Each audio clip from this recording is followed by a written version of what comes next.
Hello friends, welcome back to SSC dream job. दोस्तों, आज की वीडियो में 13 मई 2020 के करंट अफेयर्स के क्वेश्चंस यहाँ पे डिस्कस करने वाले हैं हम। ठीक है, तो चलिए सबसे पहले पहले प्रश्न की तरफ मूव कर लेते हैं। फर्स्ट क्वेश्चन में देखते हैं क्या पूछा गया है। फर्स्ट क्वेश्चन दोस्तों, फर्स्ट क्वेश्चन में पूछा गया है किसके जन्म दिवस के अवसर पर हर साल अंतर्राष्ट्रीय नर्सिंग डे यानी कि अंतर्राष्ट्रीय नर्सिंग दिवस मनाया जाता है।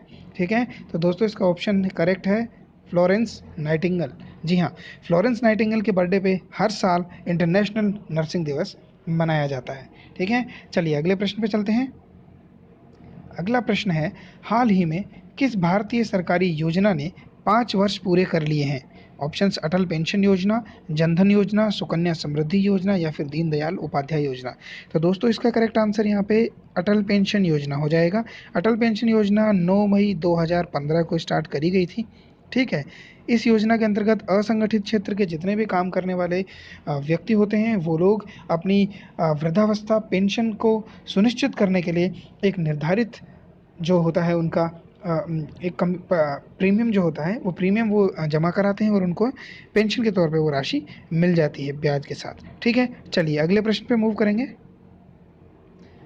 अगला प्रश्न है, चैंपियंस पोर्टल किस मंत्रालय ने लॉन्च किया है? ठीक है, चैंपियंस पोर्टल के बारे में पूछा गया है। तो दोस्तों चैंपियंस पोर्टल जो है वो एमएसएमई जो होता है अपना मध्यम एवं लघु उद्योग मंत्रालय जो होता है एमएसएमई उसके द्वारा लॉन्च किया गया है।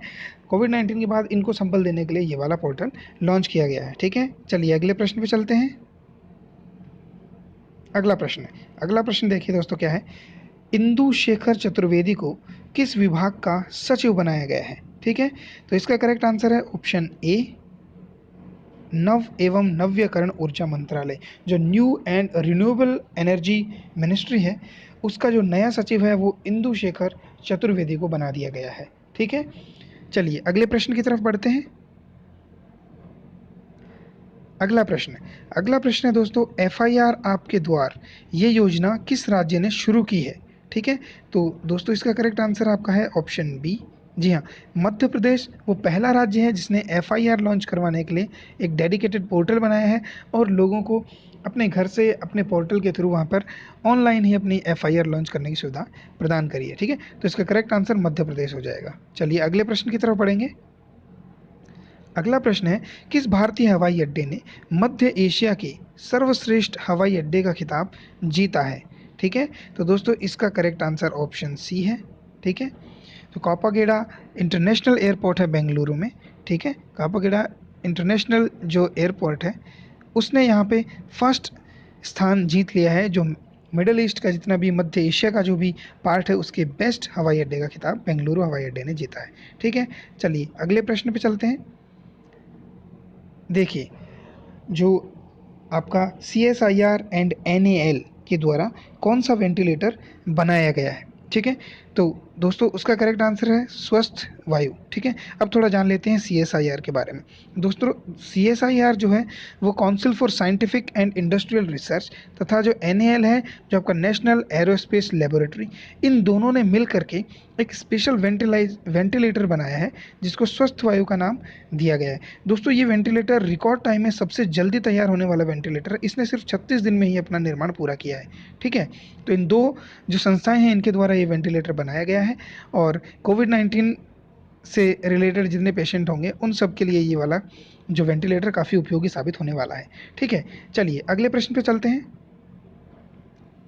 देखिए दोस्तों, अभी रिसेंटली कल ही जो 12 मई 2020 को प्रधानमंत्री के द्वारा जो देश को संबोधित किया गया उसके अंदर एक आर्थिक पैकेज के बारे में बताया गया है। तो आपको ये बताना है कि वो आर्थिक पैकेज कितने रुपए का है, कितने रुपए का वो आर्थिक पैकेज देश के लोगों को मिलेगा। तो इसका करेक्ट आंसर यहाँ पे ऑप्शन ए हो जाएगा। 2 लाख करोड़ का आर्थिक पैकेज देने की घोषणा करी गई है प्रधानमंत्री के द्वारा और इसके बारे में जो डिटेल्ड एनालिसिस होगा, इसके बारे में जो डिटेल्स दी जाएंगी वो यहाँ पे कुछ दिन बाद जो देश की फाइनेंस मिनिस्टर हैं निर्मला सीतारमण उनके द्वारा दी जाएंगी। ठीक है, चलिए अगले प्रश्न पे बढ़ लेते हैं।